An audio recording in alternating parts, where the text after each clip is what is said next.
just entered the Captain's Full of New Fun sweepstakes. We're hoping to win this frat house.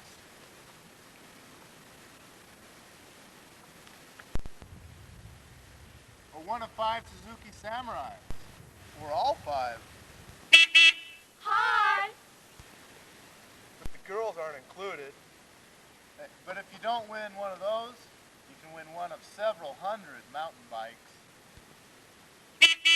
Hi!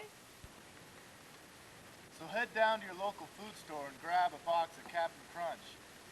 On the back, we'll tell you how to enter the Captain's Full of New Fun sweepstakes. Bye!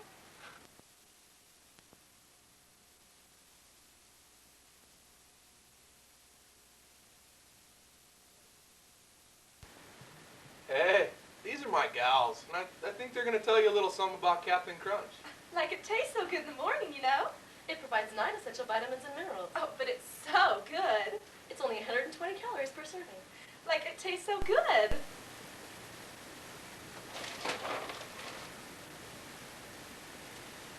So have your gals get you some Cap'n Crunch. I think it'll be worth it.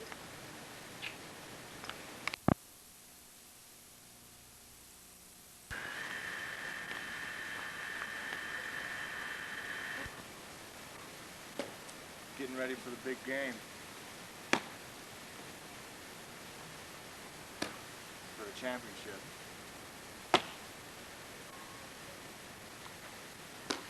Takes a lot of preparation. Good eating. You know, I'm not Jim McMahon. But I hear he likes Cap'n Crunch. And so do I.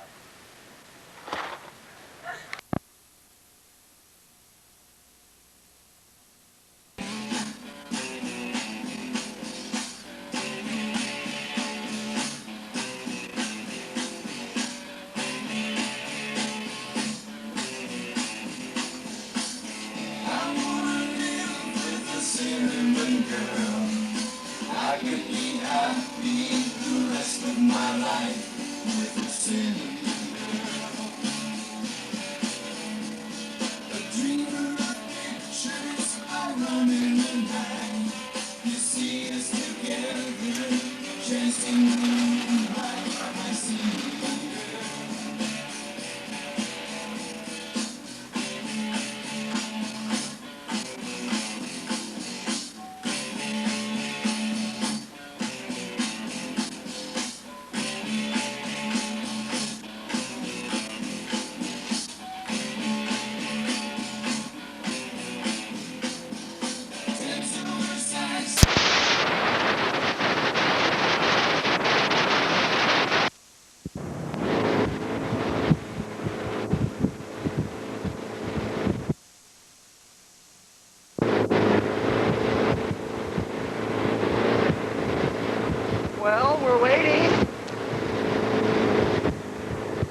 Hey, way to go, Fred.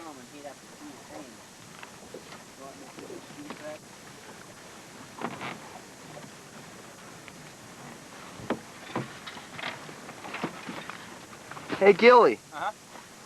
Hey! Don't get the stew in the camera, because then people will know you eat your. Okay. I guess the sound's done now. We've got one stew in the boat. Of course, we found it, and nobody's going to drink it. This is kind of loud to Including run me. because there's a lot of boat waves. Couldn't quite get my speed right. Next time will be better. Well, okay. Coca-Cola for Gilly. Why is it so cold? It's Greg stop, but. It's a lake though. Tastes better that way. Okay, idle out.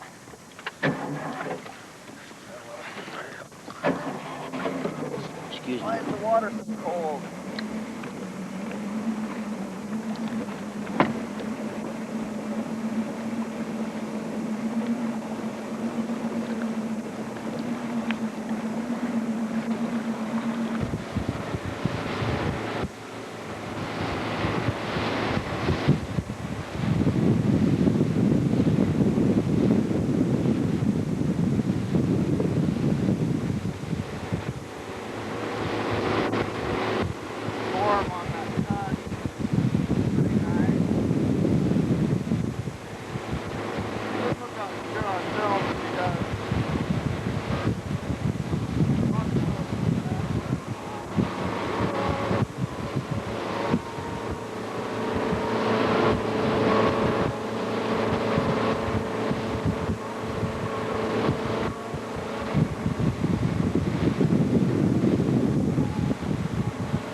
That's a pretty good wipeout.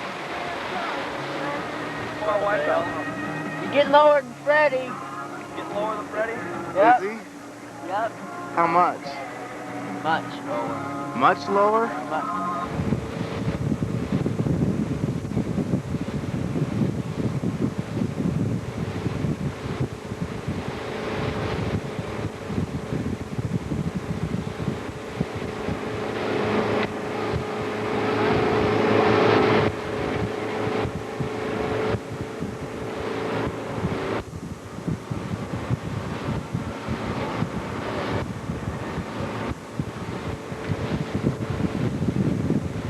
When?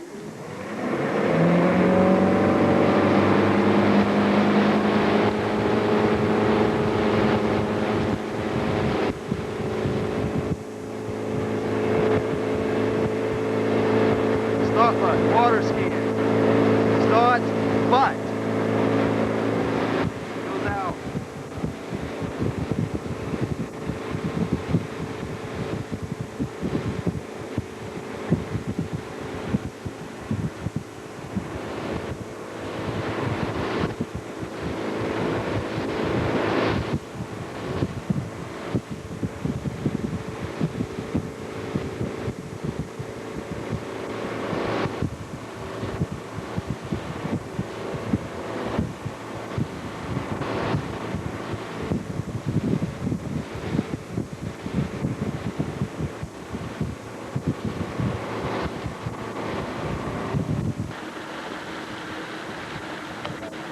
Hey, Greg, Fred, am I still turning my steam here? that was a pretty good jump, Greg. What do you have to say about yourself? Well, I'm just beginning. Okay. Say some more about yourself. I gotta make the ski a little big. More because I do have bigger feet than foot in the braid. No, you just think you do. But that's alright. Bogus. Delta child. I saw Heather wearing it. They'll pitch you out the horn band. When did you see her? I got off work. Carousel ice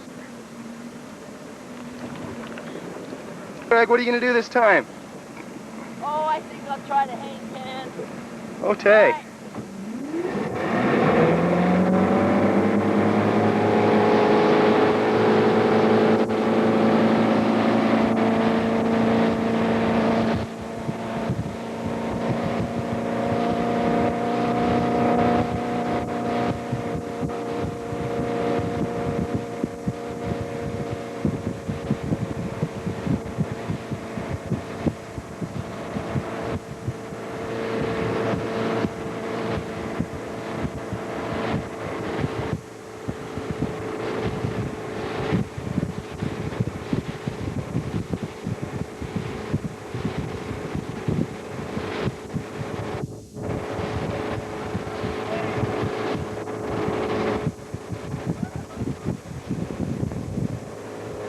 Why did he fall that time, Fred, huh?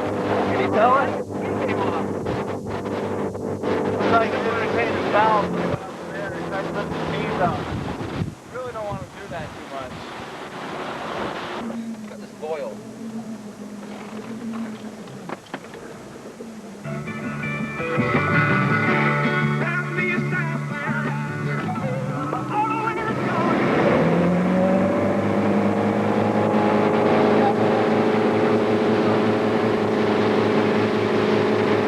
Turn up the music.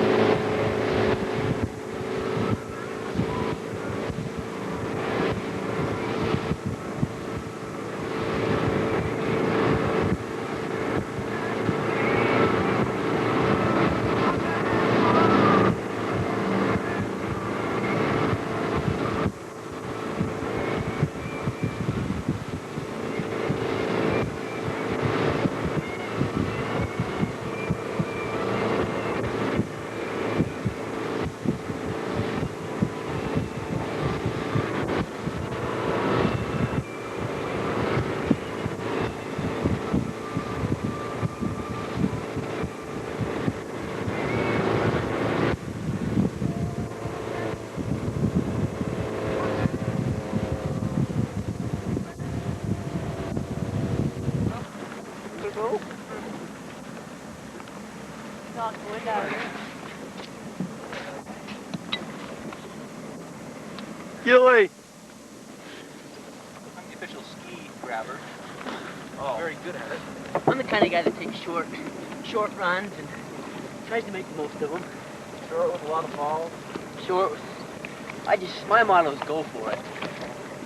Would have been a great cut if you would have pulled out. You almost did. Thought I had it. Almost pulled out. Doesn't matter if you get an enema with my shorts, my start up. Better if you do that. Counts Is as that points. abnormal? That's points for you. That is? Yep. Does it matter if I have a rash right here? Let me zoom in and see Right if we can there. catch that on camera. The optimal steam weight is I don't know. 185. You guys don't find out.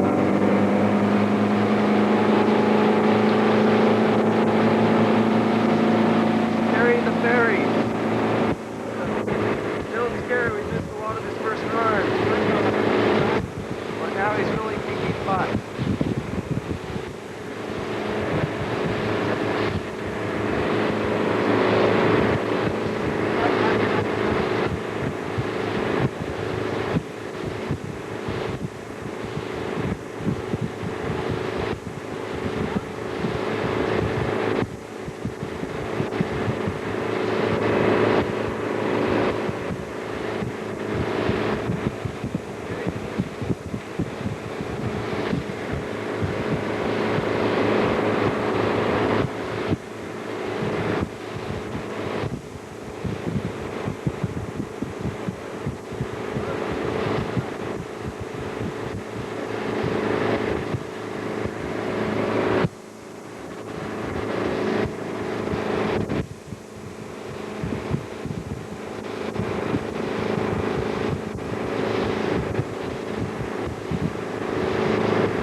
What happened? Go.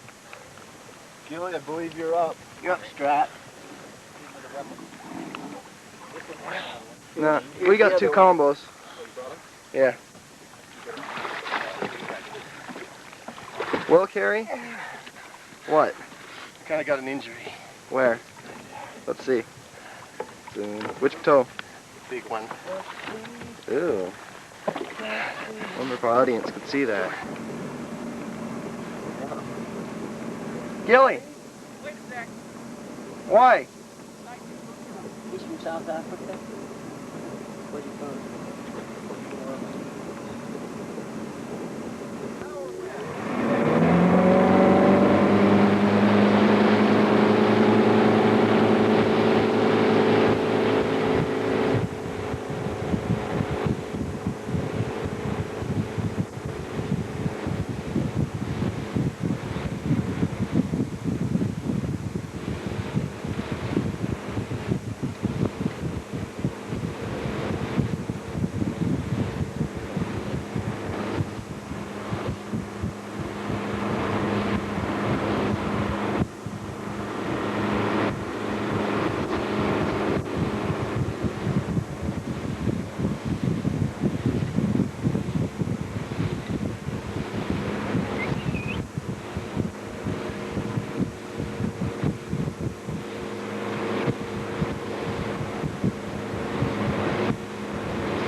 What's up, Gilly? I'm so tired.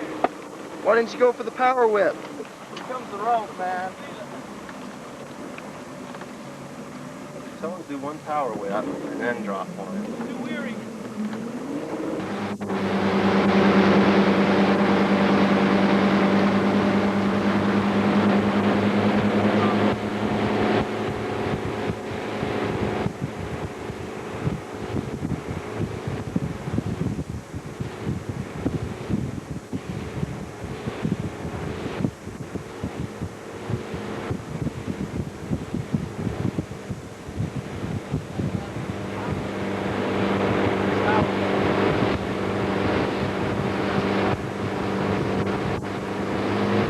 How he's dropping? Drop it! You mean my dad? Yeah. Let's put it on Charlie. Let's put it on your dad. He's got more money than my dad. Gary watches the bills. Well, who do you think hands me my bills? Johnny doesn't know. He hands them to me. Says, here you go. Take care of him. No, he doesn't. He does, doesn't he? Yeah, he does. Ever seen it happen? Don't you guys have to drive? Easy. Great V. I'll drive. I don't know how to drive. There you go. Gary, how do you drive?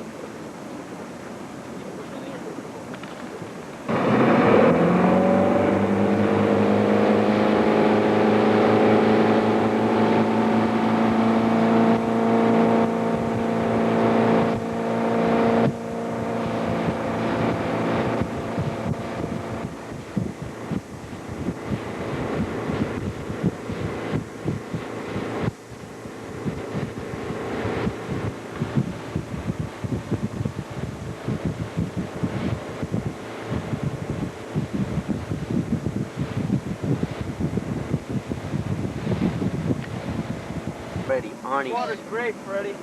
Freddie looks like Arnold Schwarzenegger when he's Oh. skiing.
What are some words, Arnie? How am I looking? Oh, how's he look, Braid? One-hand technique is good. Gilly says the one-handed technique's Solid good. second, though. Huh? Solid second. What's that? Solid second place. Nice shot.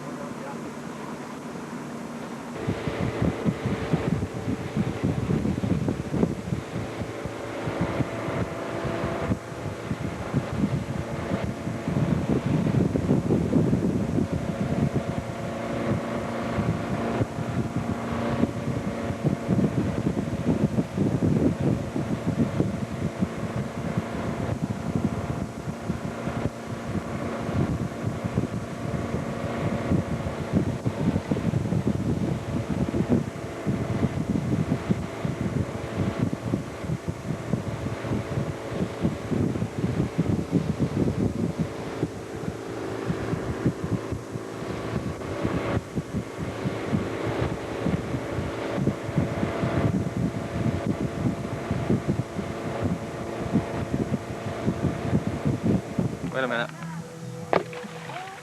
Okay. I missed you. Ladies and gentlemen, Brady Whittingham, skiing out of his own backyard here at the time trials at Idle out. Laguna Beach. Brady, what is your forte for the day? This run's gonna be full of some jumping, moderate cutting. On my wipeout, I will do a front flip. Front flip on the wipeout, that's a On 10. the wipeout, no problems. Okay, we're looking forward to it. I'll give you the guns when it's time to do the wipeout. Okay? The guns. Guns. Ooh, warm spot. Okay.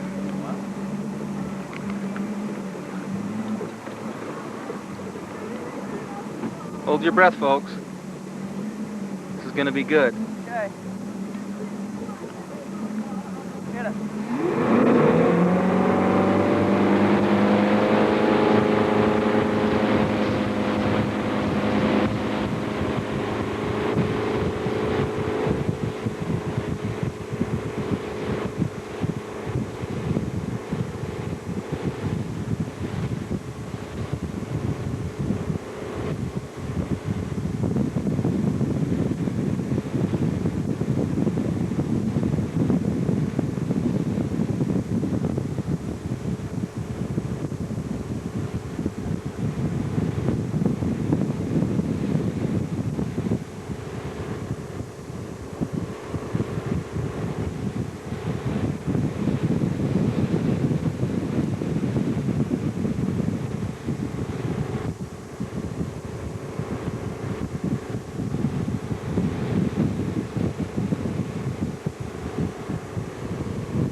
I don't think so. Are you through? No, I want to go one more time. One more time. Anything for the folks at home? Jumped out. Well, did you get the flip? Afraid so. Do they want another? I think I can hear a yes. High speed. High speed.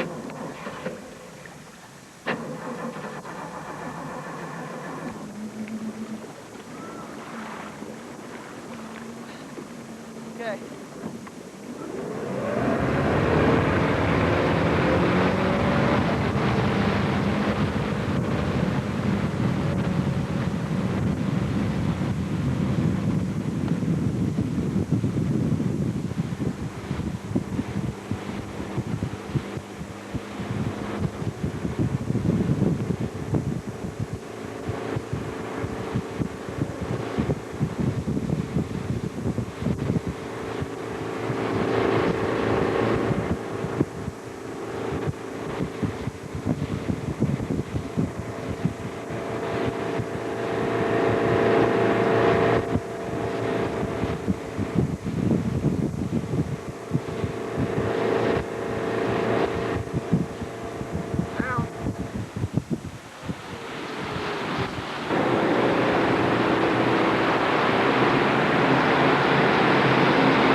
Day here in Utah Valley.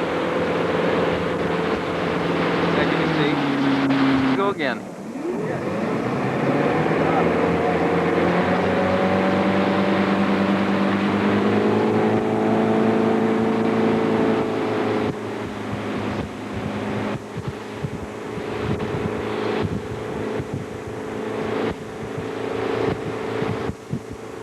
Watch out for that shark. There's a shark.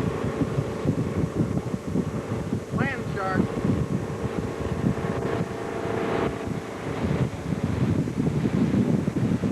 Down. The Y on the mountain, you say? Why not? In that final run? Oh, what have we got there? The burly man. The creature from the... Oh, it just carried. Man overboard.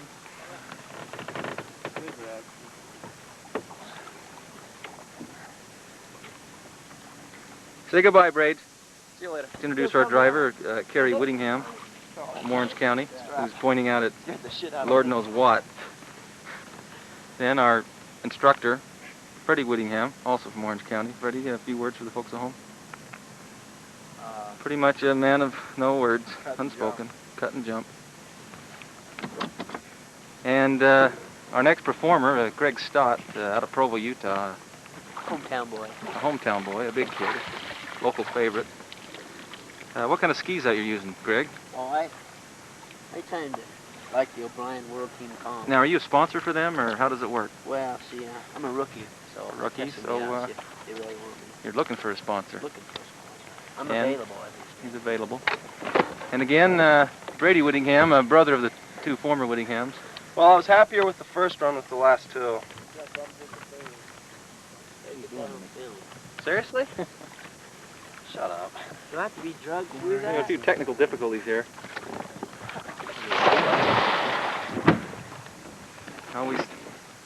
Okay, where were we, Brady? Oh, Freddie just told me I just got sent down to third place, and I'd like you guys to tell me, is that true? Third place in the boat? Yeah. Well, we saw a lot of bailouts there on that last run, and I'm not sure how the judges will feel about that. Okay. So, back to the action, folks. Stott, a local favorite out of Provo, Utah. Alright. You drugging me through the dude? I believe there's a foreign object in the water. Don't touch it, Greg. Duty! Ready? Here we go. Gotta stay wind! Greg's been known to fall on his first try. Oh, he's up. Up, still up. Get the boat up with you, Greg. Oh, lost the last guy.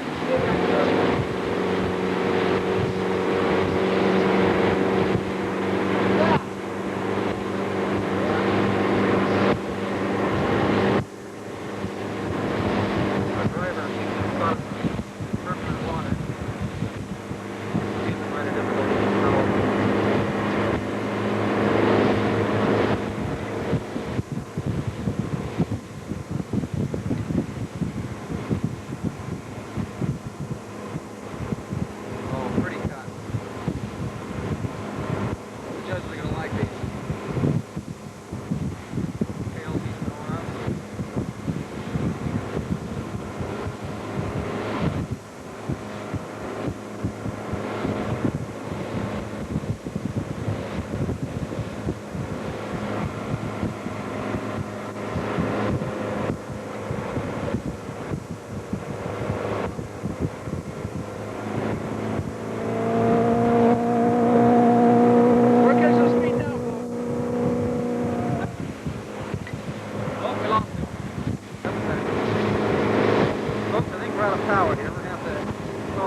Okay. Now up there. Yeah. What I don't understand is why did you make Brady drive all the way to get him?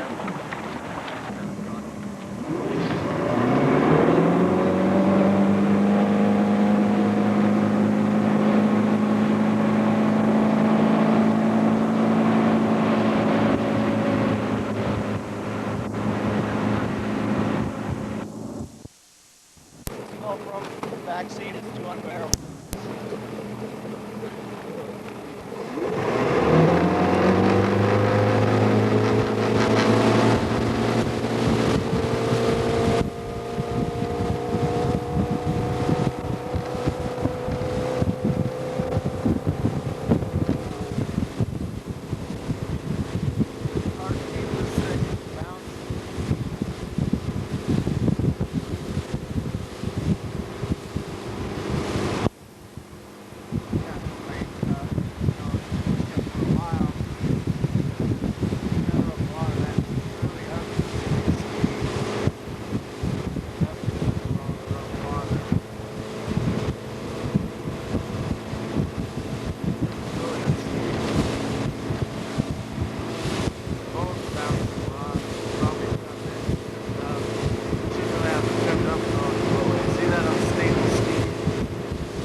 Oh, you're in the way.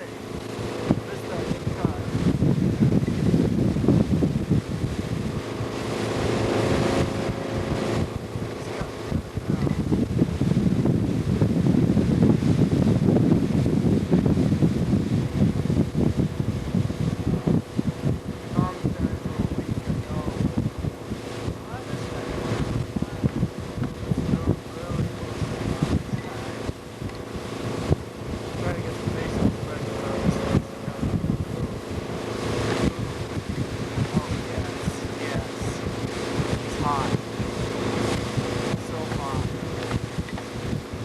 This might be one of the last times he goes water skiing in the next couple years, so I'm gonna have to take it home. Number one ranking of the family. He's down.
You're skiing next.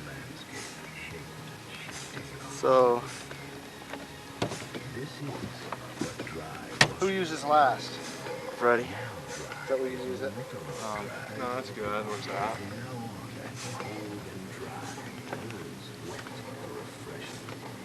Take that Velcro off before you put it on. Goes left, right, left when you put it on.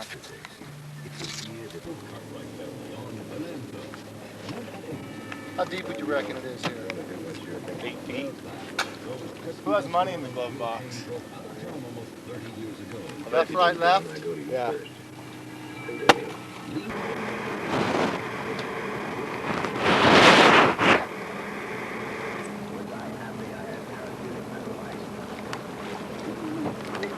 Spin it.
here in this area?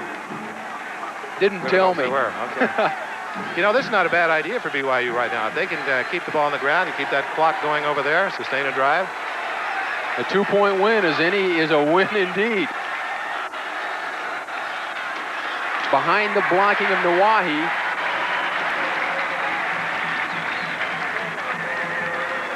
Well, it didn't work that time. Joe Stiamalo ran into him head on and knocked Whittingham down.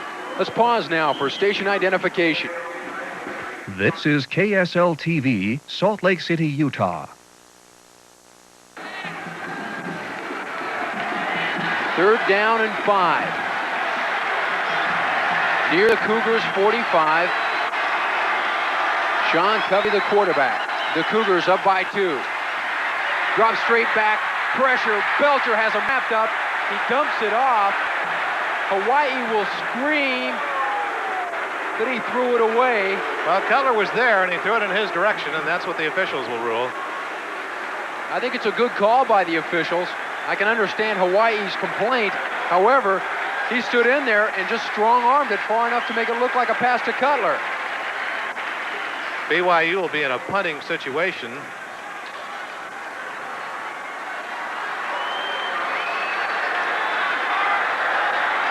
Thompson, from his 28, lifts this one deep to the 14-yard line. Bell bobbles it, but falls on it at the 12. To get a score, Hawaii has to go 78, 88 yards. They're playing with a slippery football tonight, Steve.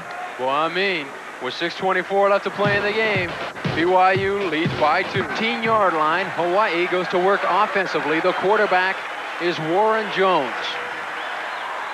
6'2", 196 pounds.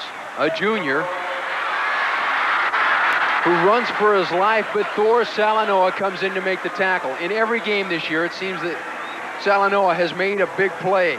He's done a lot of things. He's got 3 interceptions. He has 29 tackles, 3 sacks, 13 hurries. I guess he's BYU's answer to Nonga in that he's the Samoan sack man. Thor being from here is the Hawaiian hurry man. What do you think? Well, he's an outstanding player. They're in games that he's played, they're still talking about some of the hits he's made this year. The Cougs could use a couple of those hits now. Jones running for his life. Von Collin gives chase. It'll be close to the first down at the 23. It would appear at the spot of the ball that he has it. Looked like they had him for a moment back. At least the pass was well covered. So he sprints out and will be very close to a first down. What they'll do is bring the chains all the way across the field. That's a 53 1/3 yards to measure. What a factor time is in this football game. Hawaii, each team has missed a field goal here in the second half. Narrowly missed on each occasion. So now Hawaii just has to get close enough for a field goal. What is Valverde's long for the year? 47 yards. He's done that twice. He did get the first down. So it'll be 1st and 10 at the 23.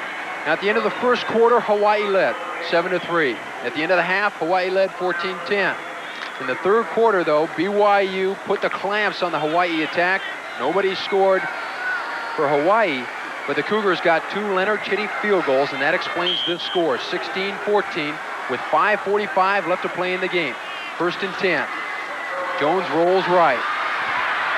Kafusi gives chase. Lambert gets the tackle, his second sack of the night at the 15-yard line. Darren Lambert was, they'd hoped he could redshirt him this year, but when Rice and Thomas got hurt, he came back and played. It means that, well, in a way, he thought he could start next year. Here you see Darren Lambert, number 7, and he's played very well for BYU.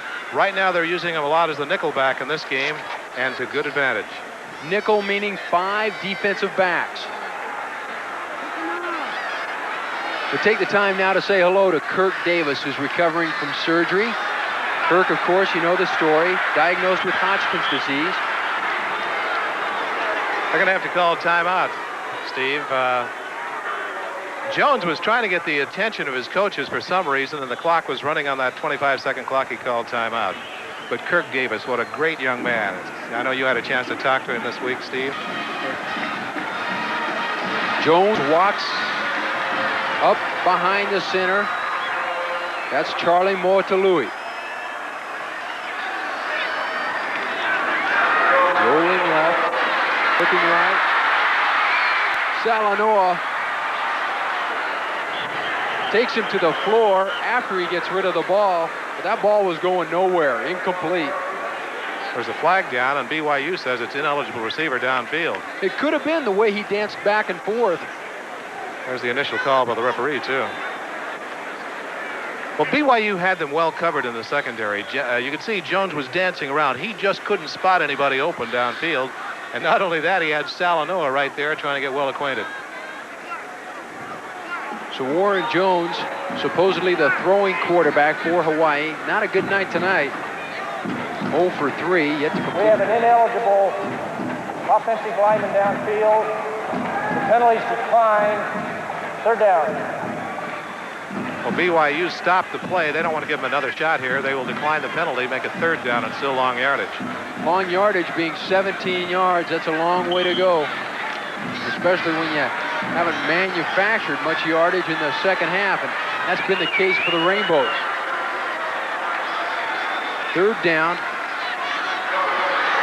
Salanoa chasing him. He wants him. Von Collin gets him, drives him out of bounds at the 15-yard line.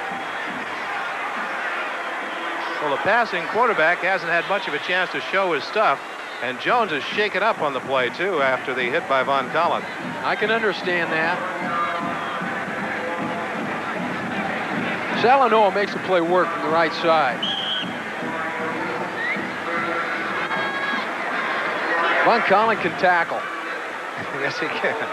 It sounds so simple, but it's an art. There's an art to it. Art to punting, too. Kyle Alou does a pretty good job of it. This one goes out of bounds. He kicked it high again, tried to kick it away from O'Brien, and BYU's going to have excellent field position with 4.5 minutes to play, Steve. Just across the 40-yard line of the Bows. That's where you want to be when you have a 2-point lead. And that's what the Cougars have. Covey remains the quarterback. Whittingham and O'Brien will join him in the backfield. Make that Whittingham. Bellini goes wide left with Miles. Mark Cutler and Hanley go wide right. The give to Whittingham over the left side. Carroll puts the first hit on, but he doesn't make the tackle. Good hard-hitting football. BYU trying to be a little conservative at this point of the game. Hawaii tried to open it up a little bit with Jones, but they weren't able to do so. And because of that, BYU's in pretty good territory. Each team with a couple of timeouts left. 37 yards away from a touchdown. 4 minutes and 3 seconds away from a victory. That's a lot of time in a football game. Now they go with 2 tight ends. Second down. The give to Whittingham. Belcher, one of the men who helped make the tackle. Lalau is also there. And very, very little gain, if any. Now it'll be third down. Well, you want to take advantage of field position. You start at the 40-yard line. The last thing you want to do is fail to pick up a first down. And of course, if you're a defensive team like Hawaii, the last thing you want to do is give up a first down. So with that in mind, Covey looks at third down and 7. He's under pressure, but he breaks free. There's a flag on the play back near the offensive line. Aaron Kane makes the tackle. He does not have the yardage for the first down. Well, they really came at him that time, Steve. The blitz was on. The indication is clipping from referee Gene Wirtz. Well, BYU with the football, very, very good field position following the short punt, and not able to really turn it into anything to their advantage other than keeping the field position. Wirtz, a long-time WAC official. He does a good job. Just over 3 minutes to play in this football game. Hawaii trying their darndest to get their hands on the football. They need quite a few yards to get close enough for a field goal attempt. Valverde has missed one in the game. He missed 3 last year against BYU. Boy, would he like to come down to his foot winning the game.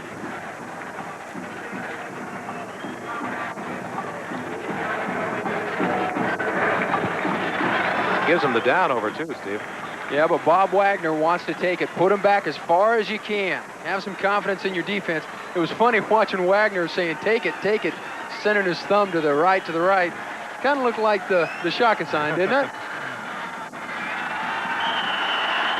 Bellini brings a play in for BYU. The clock is running with 3 minutes left to play in the game. Now, even less than that. Only got, 11 seconds to get the play underway. Sam Carroll trying to fire up the fans.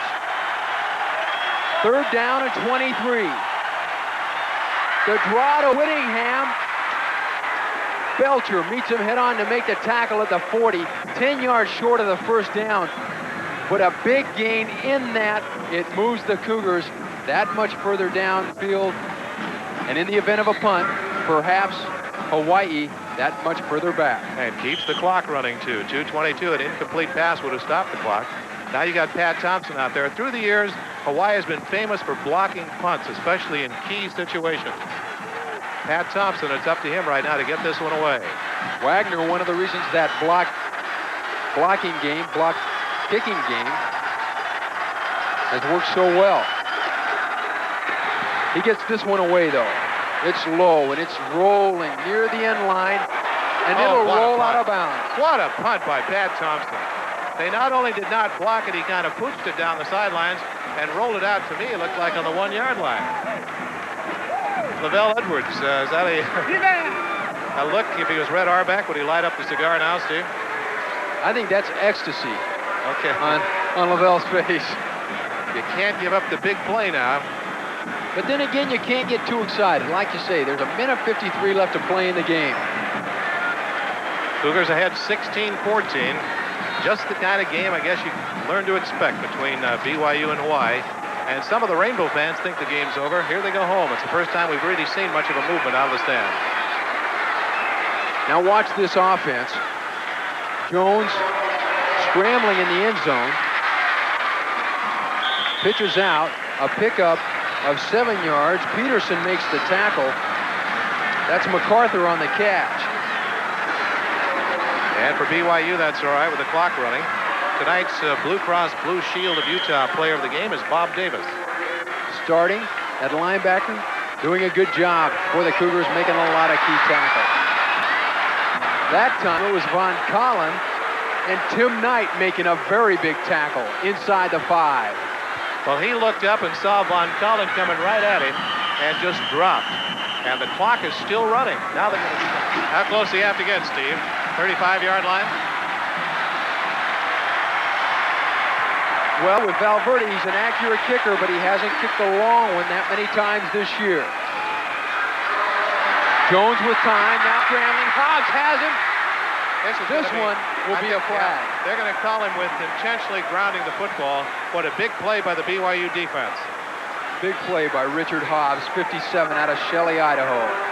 He flipped the ball downfield, but he didn't have anybody out there. 27 seconds on the clock now. Tremendous defensive play for BYU, a key defensive play. A year ago, the Rainbows were moving downfield late in the game. Jason Buck came up with a big quarterback sack.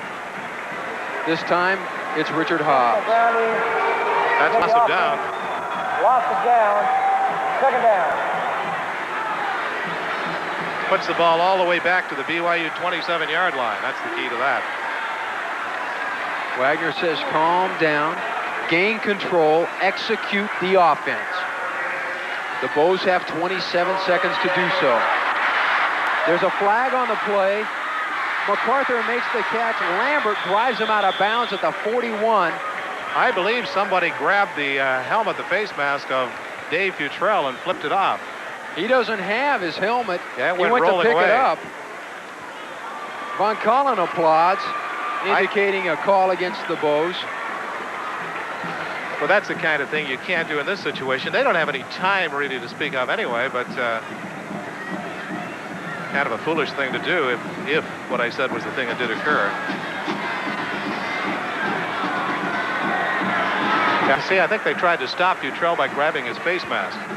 Most often you see the face mask call against a ball carrier. Funny to see it against a defensive tackle.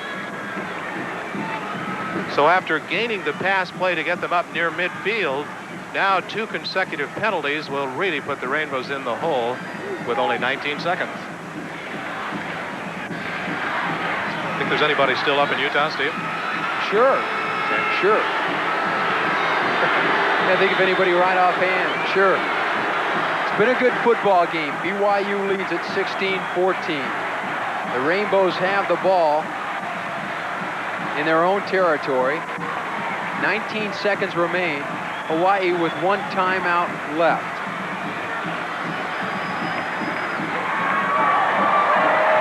And the march backward continues. By the offense, 15-yard penalty, in this case, half the distance. Second down. So it's second down from the 11-yard line. I think it's 2nd and 44 in the book. It might as well be 2nd and 88. Well, the headline today said, if not this year, when? It looks like it's not going to be this year. They were talking about when would Hawaii ever beat BYU in the WAC in football. It's been 13 years. Jones lets this one fly to Roscoe. It's out of bounds.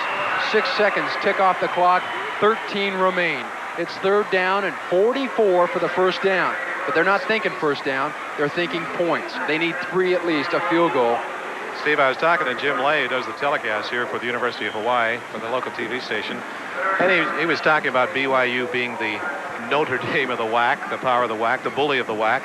But he pointed out that not only haven't they beaten BYU in football and in the WAC, they have never won in basketball at the Marriott Center.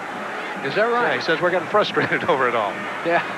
It's been a while since they played football in Provo. It'll be a while before they play again. Jones throwing. He's got Roscoe. Roscoe was trying to get out of bounds, but the referee is over there. Now is he going to say he did? The Cougars say the clock should be going. It has 3 seconds on it. Bob Wagner's over there saying, wait a minute. And Roscoe's calling timeout, and that's what'll happen. The Cougars thought the clock should have kept going right there if he didn't go out of bounds. Maybe Notre Dame, Notre Dame, we saw them last week, Steve, but maybe Hawaii did get a timeout call then. 3 seconds showing. 3 seconds left in this game. The ball spotted at the 32-yard line. The field goal is gone now. That's right. In addition to the 3 seconds, Steve, it's 4th down, and they need 24 yards for a first down. Well, they can't think anything but touchdown now. They don't have a choice. I think what we'll see, it'll be nice if we can get a picture of it.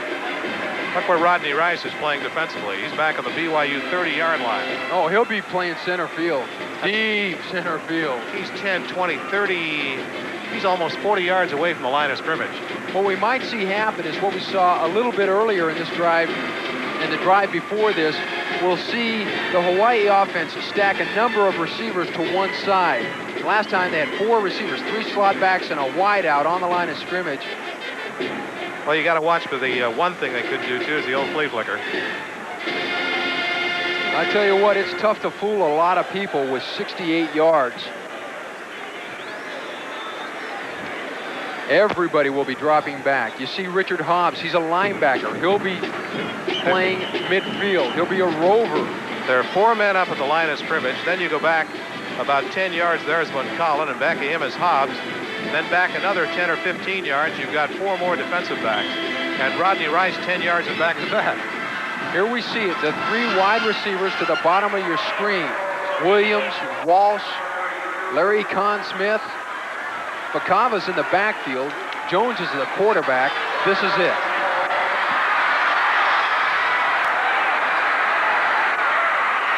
Darren Lambert, who comes up with 2 big quarterback sacks in the second half, ends the game with an interception. And for Hawaii,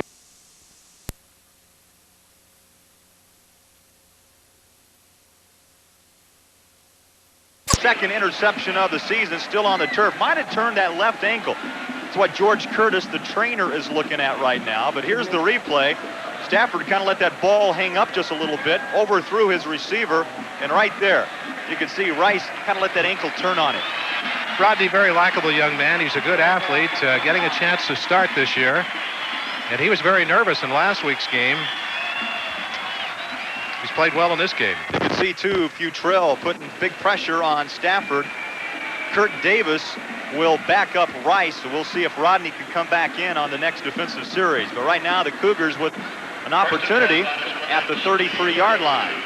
And there's Rice being helped off to the sideline.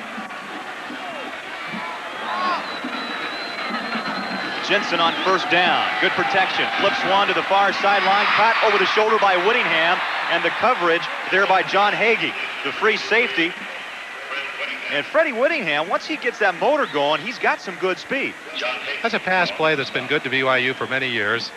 Throwing to a back coming out of the backfield. There's Rice. It's his ankle they're working on, is it not? Looks like he's up and walking. Sometimes those just sting. You know, you can pinch a nerve down there. Yeah, he's walking around over in back of the bench now. 2nd down and 4. Good pickup of 6 on that first down play. O'Brien in the slot. Now Jensen fires to O'Brien. Fumbles the football. It's still loose. Who's got it? They're going to call it incomplete. I think they're going to call it incomplete, so it doesn't matter. But O'Brien comes out with the football. Boy, what an effort to get the ball. O'Brien, pretty reliable hands. John Hagee there, the free safety, to put the stick on him. And the crowd not particularly green with the call. Did he have control or not? Let's see if we can pick it up on the replay. Jensen, good protection. Made a nice catch. Took a step. I think he had possession. I did too. I thought he had it in the arm and it was knocked out. Look at the effort for him to get the ball back. Bob Jensen went over and talked to the referee about it, but he didn't get him to change his mind. So instead of a first down, it's now 3rd and 4 at the 38.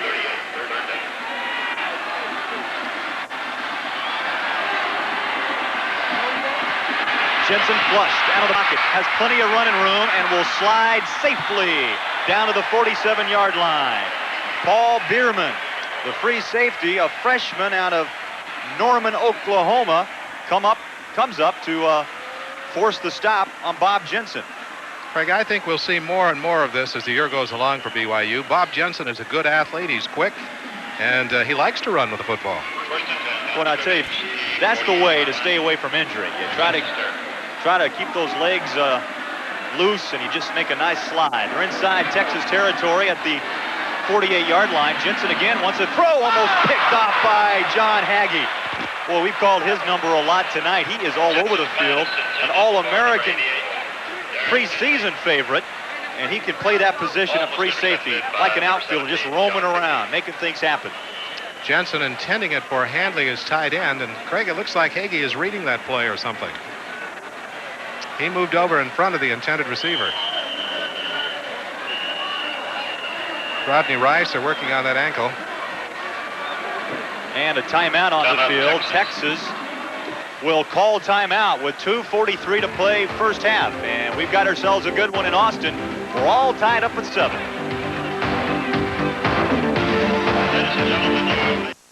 What's the matter? Oh, I'll never be any good at tennis. You almost beat me today. Almost doesn't count. Well, maybe this will make you feel better. That was quick. Almost as quick as your return. Sizzler's plump, juicy broiled shrimp, lightly seasoned and basted, and served with a sirloin steak at a nice lean price. Now do you feel better? A little. Well, what would make you feel a lot better? Your last shrimp? Sizzler. Suppose I ought to send this old thing out and get it reupholstered. But I won't give up my comfort for even one day. Just like I won't give up my U.S. West Direct Yellow Pages.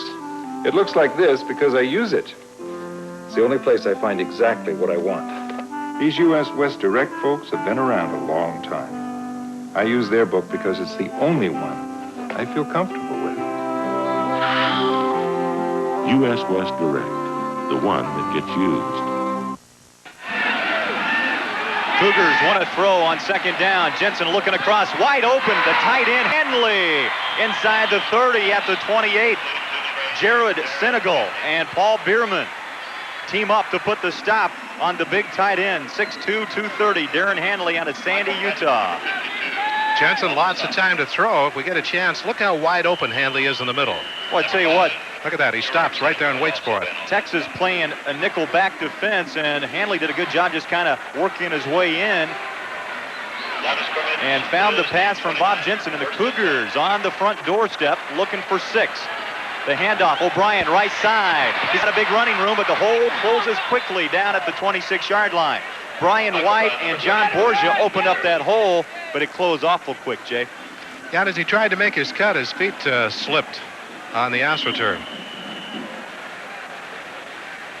Pickup of 2 on the play with 2 minutes to play here in the first half. Well, they're making him somewhat honest with their running game, making the passing game work. Jensen now 10 out of 20 for 105 yards here. 1 interception and 1 touchdown. O'Brien in motion. Jensen on second down. Looking up top. Cutler at the 3. Turns. Touchdown. Now that was a good play by the quarterback and the receiver. Jensen waited until he spotted him, and Cutler made a good move to get open. And then he stopped, caught the ball, and cut into the end zone to score. Well, what an impressive drive by BYU. Chuck Cutler making the touchdown reception, his first of the season. And Jensen staying in the pocket. And Cutler right here, little spin move. And yeah, you're in the end zone for 6. Back on coverage, the right corner, Stanley Richard. And they picked on him some tonight. Jensen pumped twice and then finally threw it. And Cutler has good speed. He got away. And Leonard Chitty knocks it through the uprights, and the Cougars, after trailing by a touchdown, have now come back to take a 14-7 lead. Let's check in with Charlene Wells-Hawks with a Rodney Rice injury report. Charlene? Craig, with that impressive interception of Rodney's, what he did was he landed on his left ankle, planted it, and cut and sprained his left ankle. All they did was ice it, tape it, and he'll be back in. Craig? The modern miracles of medicine. It's amazing what little tape will do on an ankle. Sure is. Go back to my days, Craig, and you're out 3 weeks at least on something like that. I still would be. You know, let's think of a couple things. Rodney Rice's interception turns it around and helps set up a TD. The first Cougar TD came when they completed a pass and had Texas commit a personal foul, which gave BYU a first down. So BYU's had some breaks. They've made some breaks. And they're ahead now by 7 points. 14-7 in this crowd, which was very loud and noisy when we started this game, 65,000 strong, kind of sitting on their hands right now. And the pressure is on Davey McWilliams. He follows some big-name coaches, Darrell Royal and Akers. You know, they kind of felt like he jumped ship when he went to Texas Tech last year, but you can't really blame the guy. You got to get that experience somewhere. You know, the thing that was interesting to me here, they've got a loud crowd, but they're a late arriving crowd. They're a lot like BYU's. There's a squirmer picked up, the 5th man up. That's number 23. We'll have to check our chart list to find out who that young man is. Chris Samuels picks up the football at about the 20. And I don't know if Gurman just missed that kick or if that was planned, Jay. Well, it's very likely they did not want to get the ball into the hands of Metcalf or anyone at this point of the game. Scoring drive, there's only a little over a minute to go in the first half. You know, when you got Metcalf and Jones back there, it's better maybe to give them a little bit of some yardage and say maybe letting those guys break it. Stafford wants to throw on first down. Steps up in the pocket, fires one to Jones, and the reception is made at the 42-yard line. Tony Jones wrapped up by the free safety, Scotty Peterson. And Peterson, a big fella, 6'4", 220, out of Shafter, California. BYU's had pressure on Stafford all night. They did again that time, and he got it away just before he was hit. BYU using Craig Patterson and Futrell, Kafusi up front tonight. Stanford again wants to throw. Good protection, flings it out to the backfield. Metcalf turns corner. What a block put on there by Darren Norris to pick off Timmy Clark. And that really gave Metcalf a chance to break it up the sideline and pick up an extra 10 yards. Troy Long forced him out of bounds right in front of the Longhorn bench. Here's the block Greg was talking about, right there. That's Von Collin. And that let Metcalf pick up an extra 10. Let's check in with Charlene. Craig, when the offensive line came off the field after that last touchdown, they all sat down on the bench, and John Borgia says, hey, keep helping each other. You're open. You see a man, boom, go pick him up. John Borgia playing with a bad ankle. And this guy, one of the offensive co-captains this year, 6'4", 270. And you can see the big arms on John Borgia. He's a good one. And this offensive line, Jay, trying to get some confidence back. The end of last season hurt their pride, and I believe that last week they fell a little bit down, but tonight they're starting to get things going. Well, this week in practice, they had a chance to work together as a unit for the first time this fall all week long. You can see the difference. Eric Metcalf, 4 receptions out of the backfield for 39 yards. He's been a busy man tonight. And they're running against the clock right now. In minute 4, they did not get the first down, but they lack only 6 inches. 14-7, BYU leading. Tell you what, short yardage here. This has happened 2 other times tonight, if you remember, and Stafford has gone once with the touchdown and the other for a first down. Let's see if he keeps it again. They send Metcalf in motion, and yeah, the quarterback keeper, it's always good for a yard. They've used it, as you say, each time they've needed first down yardage. So watch, some point in the second half, they'll drop back and throw on 80 yards. That's a good point. You got to always be on your toes out there. First down. And the clock ticking away. Under a minute to go, first half. Metcalf and Norris, your 2 backs.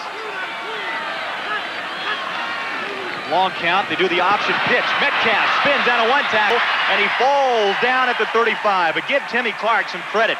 He read that play and forced Metcalf to turn it upfield. He lost his footing, and down he goes. I believe he got a hand on him just enough to spin him off balance. See if we get a chance to see. As you pointed out, they ran the option. That's the first time we've seen that. See, I don't know. Well, I couldn't tell that time. But whether or not he got a hand on it, he forced him off balance. Well, Clark's 265 and Metcalf's about 170, so maybe the wind pushed him down, huh? Well, he's down anyway. For the Cougars, that's the important thing. And I think Texas uses their last time out. 39 seconds to go. First down, even. It took BYU a while to get the first one tonight, but since midway through that first quarter, their offense has sparked and put 2 touchdowns on the scoreboard to lead 14-7. BYU, Jay, we've read a lot of publications the last 10 days since BYU lost to Pitt. We've seen 4, we've seen 5, and we've seen 6-point underdogs in several different publications around. But, you know, usually it's a 3-point or a field goal advantage when you play at home. They send the tight end, Clark, in motion. Stafford stumbles after the snap, regains his balance, and throws downfield. Gabriel Johnson, the intended receiver, but I don't think Stafford ever had a chance to really set up and plant a foot. The key was what you said, Craig. He stumbled. He lost his balance as he went back. You know, Texas comes to Provo next year, and it's really fun to come down here. You know, this is the big time. You read about Texas. You hear about Texas. It's fun to be here. It'll be fun to have a team like this come into Provo next year to play BYU. It's going to be a while before the Cougars return to Provo. Well, that's right. Seems like next year. Third down and long. Stafford, the quick pass out to his wide receiver, Johnny Walker. And he is stacked up by Troy Long and Rodney Rice back in there. And Rice a little slow getting up, still kind of limping on that ankle a little bit. But boy, did Troy Long put the stick on Johnny Walker, number 1. And that's going to force a field goal attempt here. This Johnny Walker is a freshman from San Antonio, and they said he was the top high school receiver recruit in the state last year. Wayne Clements in. The ball is marked down at the 36. A 46-yard attempt by the left footer. The kick is up, and it is good. So as the time expires here in the first half of play, the Longhorns of Texas draw a little closer. The field goal by Clements now makes it 14-10 in favor of BYU. We will take a break, be back here, and also update you with some Sports Central scores right after this timeout. Don't go away. It's Truck Country closeout time at Gene Harvey Chevrolet with exciting savings to match our selection of great new Chevy trucks. Check a new half-ton now, just $10,152. Lease it for just $191.83 a month. A new full-size Blazer for just $313.43 a month. Or save over $2,400 on a new Suburban and lease it for just $315 a month. Don't miss it. The Gene Harvey Chevrolet truck closeout selection and savings. See us now. That's Gene Harvey Chevrolet. In American Ford. The first Olympic Games were a single 200-yard race held near Olympia, Greece. In 1896, 9 nations sent young athletes back to Greece for the first modern Olympiad. Now the Olympics have come of age. October this year, athletes 55 and older will compete in the first annual World Senior Olympics to foster world peace, friendship, and health in the heart of America's great Southwest. To participate, contact any First Security Bank office or the St. George Hilton Inn, World Senior Olympics headquarters. We all know television can fool you. See what I mean? That's why it's so important for you to come in to Wallpaper Warehouse. Oh, we can tell you how easy wall covering is, and we can magically change your room from drab to beautiful. But the only way you're really going to understand how new and different wall covering is today is to visit Wallpaper Warehouse. Maybe I'll pop in while you're here. Right now, you can buy one roll and get the second roll free on all in-stock wall covering. It's so easy with Wallpaper Warehouse. There's a clearance at your Chrysler Plymouth store, and it's sending all our new cars out the door. Everything goes. Everything goes. Hurry in now for the best deals of the year on Plymouth Sundance. Plus, get low 1.9% financing or $500 cash back. And get the 770 protection plan. Everything goes. See Leighton Hill, Doug Smith, Rick Warner, Larry Miller, Rocky Mountain, and Canyon, your Utah Super 6 dealers. And welcome back to Austin, Texas. This is what they call Longhorn country, Jay. And right now the fans not real happy. Cougars playing well after Texas got on the board first. It's humid country too, right? You know, Craig, they get on the board first, and they're coming down, and they've got a good chance to score again. They could take a 14-0 lead.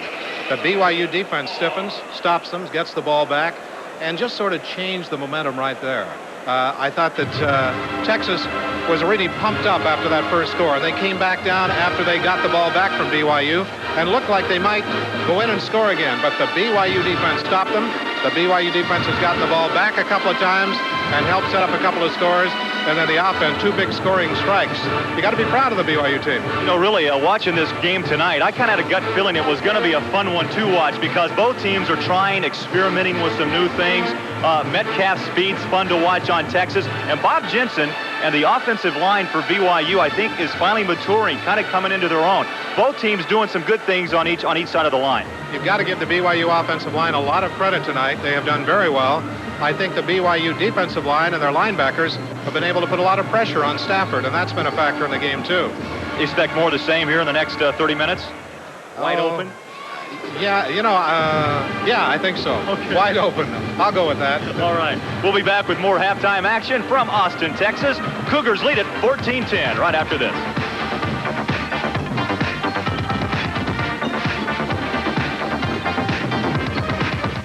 Fill your toolbox with all the right tools and supplies. Now on sale at Industrial Supply. And get the professional edge. Insist on the best. Cooper hand tools. Turner self-igniting torch with free propane refill is only $27.50. Weller Universal Soldering Kit is on sale for $19 plus a $3 rebate. Famous Lufkin 25-foot measuring tape is specially priced at only $9.99. Cooper Tools, the difference between work and workmanship. Get the professional edge at Industrial Supply. The right place for the right tools for you. It's the Carpet Giants 1-2-3 sale. The Carpet Giant worst them all. Finding giant carpet value is as easy as 1, 2, 3 at the Carpet Giant. 100 rolls at $5.99, 200 at $6.99, 300 at $7.99, and so on. Like this Anso X 5-year wear warranty carpet by Bigelow was $10.99, now $7.99 during sale at the 13th South Sugar House and now in Ogden. The Carpet Giant worst them all.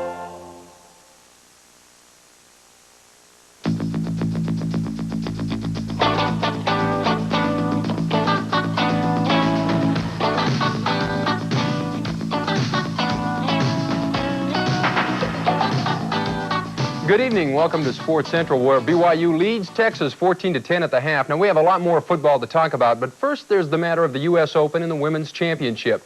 This was a rematch of the Wimbledon final, and it looked like it might be a long day in the first set when it took a great serve by Martina Navratilova to win the tiebreaker against Steffi Graf. But in the second set, Navratilova owned the 18-year-old Graf. She won the match 7-6, 6-1. It marks her fourth Open championship. The loss was only the second for Graf this year. Both have come against Navratilova. Now, the men's championship is set for tomorrow morning at Flushing Meadows. Mats Wilander will play Yvonne Lendl. Wilander was a 4-set winner in the all-Swedish semifinal featuring Wilander and Stefan Edberg. That while Lendl had to get by Jimmy Connors. Match point pretty well capsulized the entire match. Connors battled all the way, but Lendl was just too good. They played on even terms early, but in the end, it was the defending champion, Lendl, winning 6-4, 6-2, 6-2. Baseball's defending champion, the New York Mets, are finding the weekend a rather tough one. Today, the Mets' Dwight Gooden had control problems against the Cards in a key division matchup in the National League East. St. Louis scored in the top of the first when Gooden walked in a run, and before the inning was over, watch Tony Pena crack a 2-run single to give the Cards a 5-0 lead. Gooden gave up 6 runs before leaving after 2 innings. St. Louis strolled to an 8-1 win at Shea Stadium. On the scoreboard, Montreal beat the Cubs that final 7-1 in 10 innings. It was Atlanta over the Dodgers 10-9. In the American League, Toronto beat New York 13-1. Boston edged Baltimore 4-3. Minnesota was a 4-5 loser to Cleveland. And Kansas City outslugged Oakland that final 10-7. Well, the Padres have the day off, but Jack Murphy Stadium doesn't. At 8 o'clock, the San Diego State Aztecs host Utah in a key WAC football game. Now, should the Utes win, they could own the lead in the conference standings after last week's win over New Mexico. Against New Mexico, the Utes gave up a few big plays, but they managed to beat the Lobos 24-20. Against the Aztecs, Clarence Fields says the Utes can't be so kind. This week, if you give up those type of plays, they could beat you a lot more because they have a little better speed, I believe. And when they beat you, it will be big because they can go all the way with it. The reason San Diego State is such a threat is simple. 3 syllables. Todd Santos. Todd Santos is one of the best in the country, and we've got to get to him, I think, to affect him. Defensively, the Aztecs allowed 47 points to powerful UCLA last Saturday, but they still have Utah's respect. They're going to be really tough. You know, they're strong. They got all their DBs returning, and they're tough up front, too. The home field advantage goes to San Diego State. The Aztecs don't draw rabid record crowds, but the Utes are young, and just leaving home can be a distraction. I think most of our guys aren't even shaving yet, but they'll have to call their mom and dad on Friday night and let them know they're in the hotel all right. But you never know how you're going to play on the road. I expect this team to play well on the road. But it is a different experience. Oh, no question about it. I think when you're at home and you have your crowd here, being at home really helps. You go on the road, it can be a different effect, especially with the young players. It won't be tough on Clarence Fields, though. He's going home. He graduated from San Diego's Claremont High School. It's my last time going down there since I'm a senior, and I want to play good in front of the hometown fans. You're on top of the league standings right now. You plan to stay there? We're going to try. We're going to do our best to stay there. Feels good right now. Well, that's what's happening tonight. After the break, we'll show you what happened in the world of college football this afternoon. Buy It Wholesale's success has been built upon one concept, that the wise comparison shopper will choose to stop paying retail and start buying wholesale. Now we're opening a second Buy It Wholesale warehouse just east of I-15 at 21st South, making it even easier for you to stop paying retail. Come into either Buy It Wholesale location during our grand opening, and we'll give you a 30-day free membership, a copy of our comparison price list that is appearing in the newspaper, and a sticker showing that you have joined the wise shoppers who have stopped paying retail and now buy it wholesale. Now it's Mazda's final 87 model clearance. Get $1,000 worth of options free from Mazda or $1,000 cash back from Mazda on all Mazda cars and trucks. On every 87 323, 626, RX-7, and truck in stock. It's your choice. $1,000 worth of options free or $1,000 cash back. Use cash back toward your down payment or get a check from Mazda. Hurry! Mazda's final 87 clearance ends soon. When I was a kid, it was so easy. Mom would fix my mush in the morning. She'd make sure my flaps were down so my ears wouldn't freeze, and if my zipper broke, she'd fix it. It was so easy then. Where's a mom when you need her? Mother's substitutes are found at Henry's. Our tailors are waiting to fix your broken zippers or hem a cuff, tuck a waist, narrow a tie, taper a shirt, raise a hem, patch a jacket, stitch a pocket. Henry never meant to take the place of your mother, but he'll do if she's not around. Henry's Cleaning and Tailoring. It's so easy. You want to get a Pepsi? Sounds good.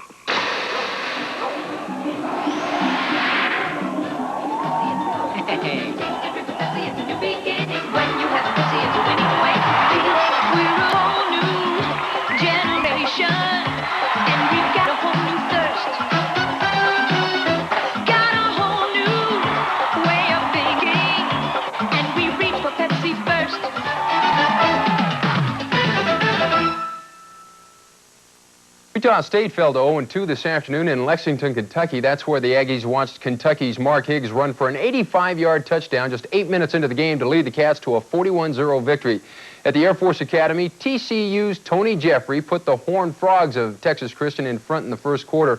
He did it with a run, a short run, to make it 7-0. I'm hoping we'll take a look at that highlight.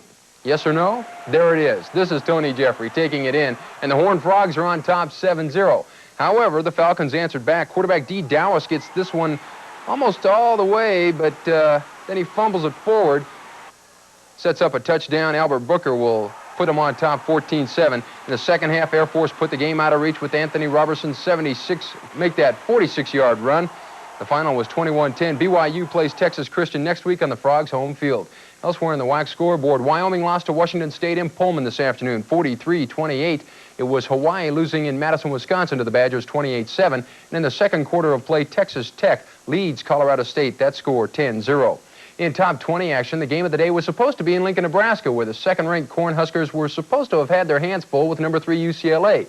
Didn't really happen, though, because Nebraska quarterback Steve Taylor threw a school-record 5 touchdown passes. This one went to Rod Smith, and Nebraska beat the Bruins with a surprising 42-33 final. That wasn't the day's only surprise, though. In Ann Arbor, Michigan, the 9th-ranked Wolverines gave one away literally to Notre Dame. Coach Bo Schembechler had to watch his Wolverines fumble all day long, including Heisman Trophy candidate Jamie Morris. In the first quarter, this one got away from him, and it set up the Fighting Irish first score because another Heisman Trophy candidate, Tim Brown, will catch this Terry Andrzak pass. He has all day to throw it. 11 yards later, the Fighting Irish lead 10-0. In the second half, the game was never really in doubt. Freshman Ricky Waters takes it in 18 yards, and Notre Dame beats Michigan in an upset, the final 26-7. On the scoreboard, let's take a look at number 1 Oklahoma. Jamel Holloway scored all 4 Oklahoma TDs. The Sooners beat North Carolina 28-0. Ohio State took advantage of 8 Mountaineer turnovers to beat West Virginia 24-3. Elsewhere on the scoreboard, we see Clemson beating Virginia Tech 22-10. In the second quarter, Alabama is beating Penn State, the defending national champions. An update on that score is now 17-7. Washington beat Purdue this afternoon 28-10. It was 14th-ranked Tennessee over Mississippi 38-10. The Vols are now 3-0 this year. Pittsburgh shut out North Carolina State, and number 20 Georgia beat the Beavers of Oregon State. That final 41-7. Now tomorrow, the NFL kicks off its 68th season with 13 games. One of the better matchups finds Denver meeting Seattle, the team that has the Boz, the player that inspired this song.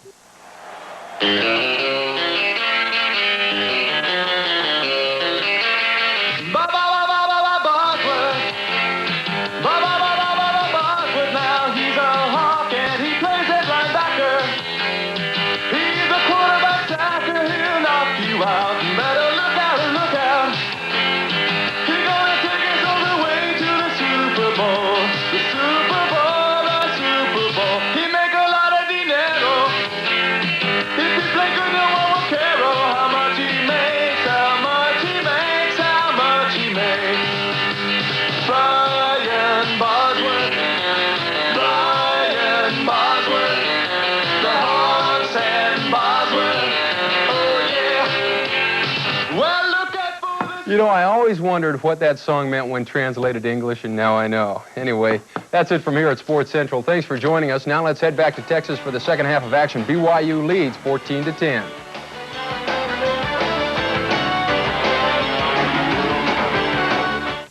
At Doug Smith Chrysler Plymouth, you can finance your 1987 New Yorker for 1.9% APR or buy as low as $15,056 after $500 cash rebate.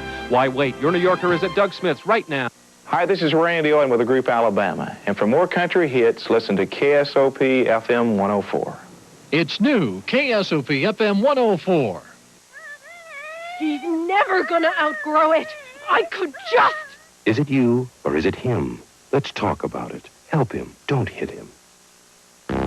The first Olympic Games were a single 200-yard race held near Olympia, Greece. In 1896, 9 nations sent young athletes back to Greece for the first modern Olympiad. Now the Olympics have come of age. October this year, athletes 55 and older will compete in the first annual World Senior Olympics to foster world peace, friendship, and health in the heart of America's great Southwest.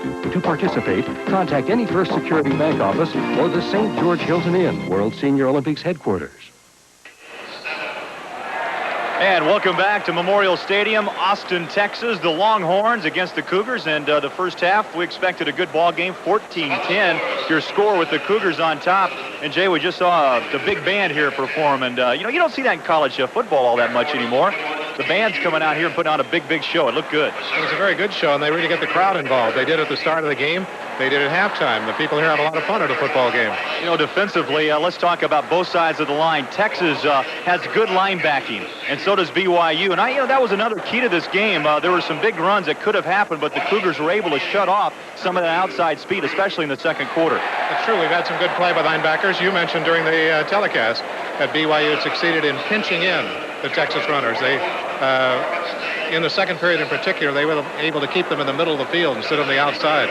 How about Bob Jensen? Pressure on his shoulders this year, of course, to get the BYU passing attack back in gear. I tell you what, for a guy who played just a couple of games last year in his second game this season, Bob Jensen is maturing, I think, pretty quickly. He has looked good in this football game. He's thrown some strikes. He's found open men. He's been calm out there and collected. I thought he maybe hit a streak in the game where he, just a little bit of a slump or whatever expression you want to use, because he missed some open men just during one streak out there. But he's played a good, solid football game. All right, we'll come back and take a look at those first half highlights right after this.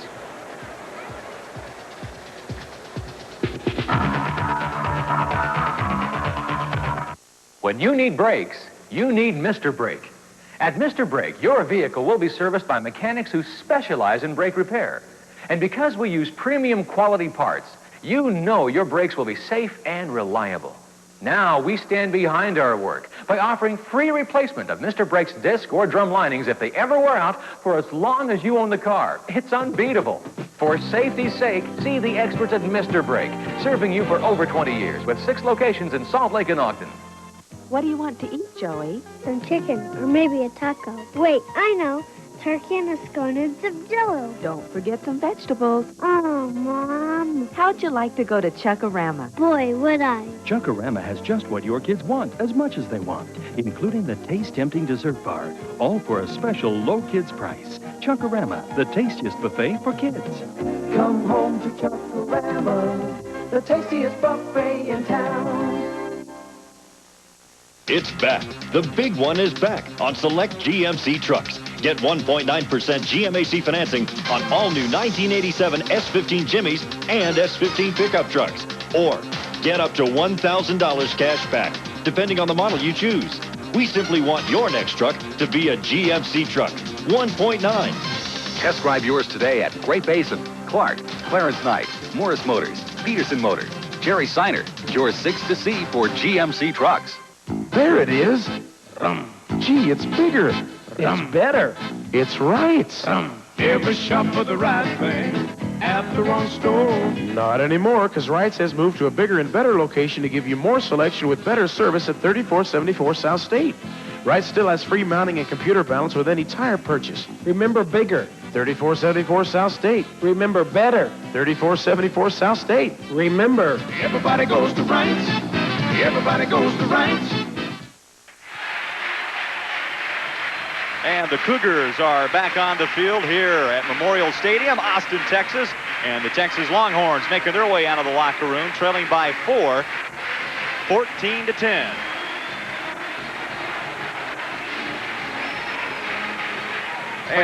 See the Cowboys down there? A lot of Cowboys lined up to greet the team. Here's some highlights. Here's some highlights of the first half. Their big running back, Darren Norris, chewing up some big yardage early to help set up that touchdown. Finally chased down from behind by Rodney Thomas. And you can see that diving effort by Norris. Got down to the 2-yard line. Couple of plays later, the old quarterback keeper. We used to do this on the playground. Simple dive play right over the goal line, and the Longhorns, Jay, went up by 7. And here's Jensen looking good up top. That's a play where they came right back to Miles. They had thrown one, it was almost intercepted, and then they came right back to score. Jensen again went to the air. Cutler this time, and what a great move here. Did a little spin move and walked into the end zone. That made it 14-7. Then just before half, Wayne Clements, the field goal kicker, knocked one through the uprights. And we went to halftime 14-10. And that was a big kick for the sophomore. Cutler made a spinning move to get in the end zone after he caught the football. He also made a pretty good move to get in back of the defender to catch the football. Let's take a look at what happened during the first 30 minutes of play. 14-10 your score. First downs even. The rushing yardage a little suspect. 76 yards for Texas, and BYU with a total of 6. But the passing yardage good. Bobby Jensen looking tough there in the early going. And the Cougars lead it now by a score of 14-10. Time of possession, look at that, Jay, almost 3.5 minutes more than Texas there in the first half. And it started out early in the football game with Texas dominating. The Longhorns had the football early in the football game. They had a 7-0 lead. Looked like they were going to get another 7, but BYU's defense changed that in a hurry.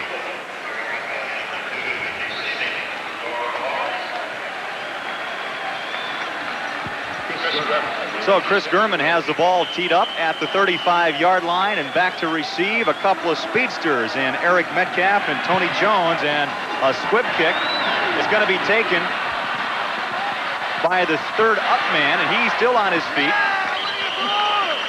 Robert Sullivan, number 47, receiving that kickoff. And that's Robert Sullivan, number 47, a backup linebacker there on special teams. Picks the football up, and Jay, that's the second time Gurman has squibbed it.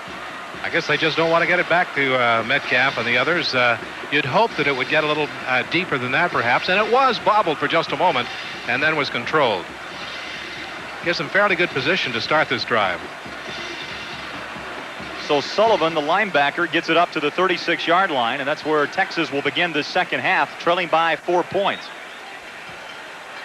Rodney Rice is in the game for BYU. He had a slight sprain of his ankle in the first half while intercepting a pass, but he is out there. It's like they're going to kick it again. I didn't see the flag down, but they will kick it again. The penalty is against Texas. So Chris Gurman will get 5 yards on the play and will re-kick it at the 40. Looking again at some more first half stats, Jay. Jensen, we talked about his composure, 11 out of 21, 132 yards. There's Bobby Jensen. Last week against Pitt in the season opener, Jensen came out, threw for 317 yards, a couple of touchdowns, and threw an interception. And, of course, the big play was the first play of the game when he hit Zayas with that big 73-yarder just 10 days ago. And he's playing very well today for Brigham Young University. You know, the 300 yards last week for him was the first time in about 11 games a BYU quarterback had thrown for that many. Well, 6 seconds ticked off the clock. And Gurman now switches sides. He kicked earlier from across the field. Now he brings it near sideline. And the crowd here in Austin on their feet as Gurman kicks it away for the second time. And this time he gets all of it. And Metcalf just watches that ball bounce on the backside of his own end zone. So Texas will come out and start up at the 20. Texas had advantage field position-wise early in the football game. Eventually made it pay off for a 7-0 lead. Now we'll open the second half with Texas on its own 20-yard line. Defensively, it's been a pretty rugged game up front. 76 yards gained on the ground by Texas, 6 for Brigham Young. And the Cougars come in with their 3-down lineman rush. Good pressure. Stafford in trouble, and he's swarmed underneath by the strong left side linebacker, Thor Salanoa, 6'1", 245. One of the defensive co-captains on this Cougar defense. And Stafford goes down for the 3rd time tonight. You know, they had difficulty last week handling the rush from Auburn up front. BYU has kept good, solid pressure on Stafford the entire football game. You saw Craig Patterson there, number 51, come in to help Thor Salanoa. A big loss on the play of 6. And the handoff goes up the middle to Darren Norris, the tailback. And he might pick up a yard on the play. So the Longhorns face now with 3rd and long. Patterson, Kafusi, Hobbs, all in on the stop. I think Hobbs slowed him up for the most part there for BYU. Good defense for the Cougars. That's one plus about this club, Jay. You know as well as anybody around the WAC, I think teams fear that linebacking core of BYU. 4 good ones. Headed up there by Von Collin and Thor Salino. On 3rd down, the pressure again, and Stafford goes down for the 4th time tonight. And coming up off the pile, Richard Hobbs out of Shelley, Idaho. 6'5", 220, and a senior. And the Cougar defense has come out here with some good-looking plays, I tell you. They certainly have here. They've forced him into a punting down. They have the field position definitely in the Cougars' favor right now. And O'Brien back to receive a punt. Good play by Richard Hobbs that time. So Alex waits in. Heavy pressure. The kick is blocked out of bounds. A safety for That's Hobbs BYU, and Hobbs 2 back-to-back plays. And boy, is Hobbs on fire. A 2-point safety, and it makes it now 16-10. Craig, that was close to a touchdown, too. If they recover in the end zone, but it just did roll out of the end of the end zone. Richard Hobbs. So with timeout on the field, we'll step aside. The Cougars pick up a couple on the safety, and it's 16-10. We'll be back. Looking out for number one. Looking out for number one. Toyota, looking out for you with trucks that can carry their share of the load and more. The Toyota 1-ton, tough enough to outcarry any mid-sized truck. The standard bed with the biggest payload in its class. Toyotas can carry the load and even load what you carry. Toyota, #1 in compact truck sales. Who could ask for anything more? Toyota!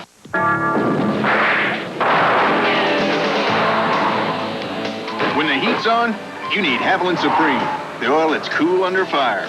Haviland's viscosity booster helps protect engines against wear under extreme heat and stress. Haviland Supreme, cool under fire. Right now, get $3 off a case of Haviland Supreme. But act fast before this deal gets away.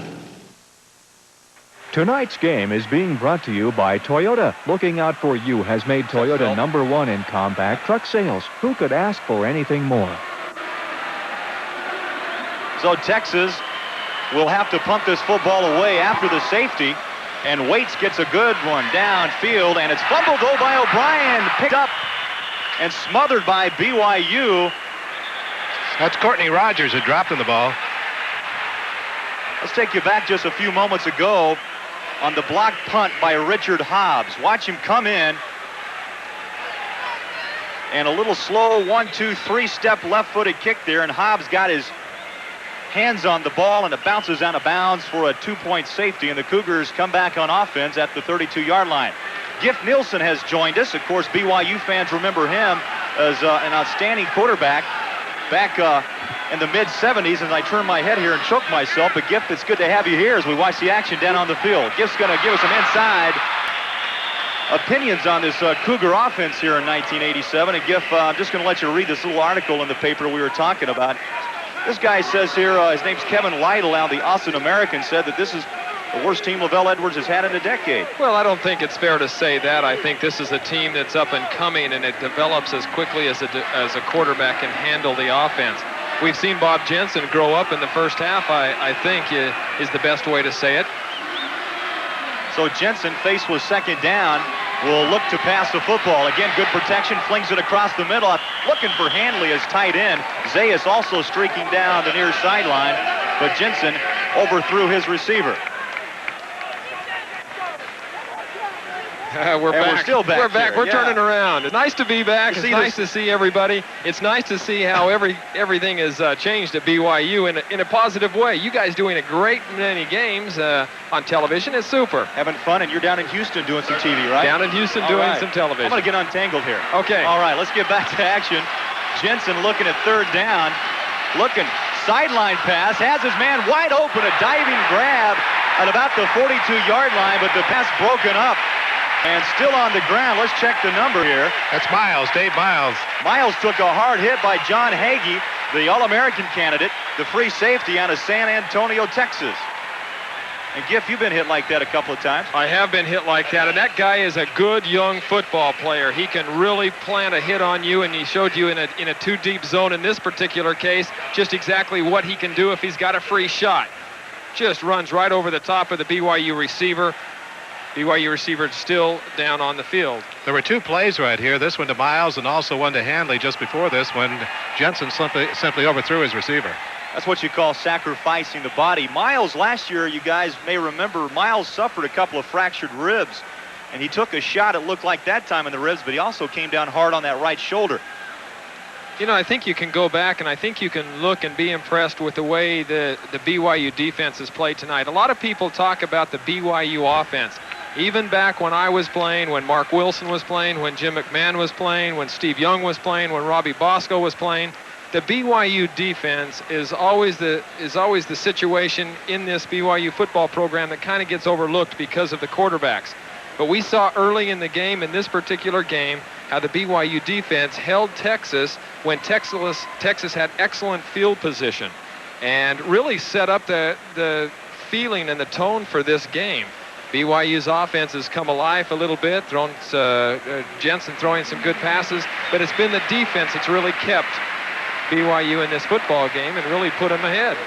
The applause is for Dave Miles, who now got up and walked off the field by himself. I think he just maybe had his wind knocked out. I'm not surprised. He took a couple of hard hits in the ribs, and then he fell on that shoulder. Pat Thompson in now to kick this football away, standing on his own 17-yard line. 12:54 to play, third quarter, and the Cougars up 16-10 after getting a safety on Texas' first possession. Metcalf makes a little stutter move to try to get down the sideline, but they mark it out of bounds at the 27. Number 43, Kirk Davis. Thompson kicked it over in the sidelines, didn't give him any room to maneuver in that time. He's kind of dangerous when he gets the football, Giff. Eric Metcalf is an excellent football player, and that's the way you want to kick him when he's back there. You want to put him right on the sideline so he doesn't have anywhere to go but back to the inside. If he takes one step to the outside, he goes out of bounds. You got to credit the Cougar kicker for doing that. Dave Miles looks like they got some ice on his rib cage there on the left side. He'll probably be a little sore tomorrow morning. In motion goes Gabriel Johnson. The quick pass goes out, though, to Jones, the wide receiver. This guy still on his feet. High steps out of two tackles and somehow gets up to the 38-yard line. And Giff, this guy's not what you call big, 5'7", 139. Well, you got Metcalf and you got Jones that can really fly. And you look at Texas, they love to isolate these guys out in the flat. They will do certain formations just to get the football to these guys and let them do their thing. He got a good block near the line of scrimmage from Gabriel Johnson, the flanker. Plus two, he's got a couple of big guys he's following. Ed Cunningham, 6'7", 295. The handoff goes to Metcalf, tries to sweep it right side. Stiffs arm out of one tackler, and finally knocked out of bounds by number 5. That's Scott Peterson, the free safety. Also there chasing him down was Troy Long and Rodney Rice. They'd used the quarterback sneak earlier to get first downs in this play. This time they go back to Metcalf. Got your three-back offense there, Giff, and stiffs arm out of one, stiffs arm Peterson, but Peterson got him by the shirt tail and dragged him down. If you had Metcalf back there, why go to the quarterback sneak? He had two men right in front of him, too. Texas again shifts their offense to an I formation. The quick pass goes to Jones along the near sideline. They try to go one-on-one with Rodney Rice. I wouldn't be surprised, guys, if they're trying to see if Rice's ankle's okay after getting it twisted up there late in this first half. They might be testing him right now, and we've seen in the last 3 plays, isolation plays for the quick guys for the University of Texas. Tony Jones can really get it done. Got a lot of quickness, and that's one thing that is a tremendous advantage when you're playing the game of football. Second down and 3. They split the backs, and the handoff goes to Darren Norris. Now, you talk about power, 5'9", 195, but he runs more like he weighs about 220. You know, Giff, last week, Jay and I had a chance to see Pitt play, and the Hayward brothers. Now, they're a couple of tough runners. They really are. I didn't have a chance to see that game. I was working on a story in Houston. We've had a lot of breaking stories lately down there, but I did have a chance to see it. Just a couple of plays, and they are good football players. They're a little bit bigger than the Texas backs. There's Dave McWilliams. Spent a year at Texas Tech, and now comes over to take the Longhorns and see if he can turn their program around. Looking for the down and out at the 25. Gabriel Johnson out in the flat, but Stafford forced to throw that ball a little bit early. That's Richard Hobbs who got in there and jumped right up in front of him, made him throw it up over him.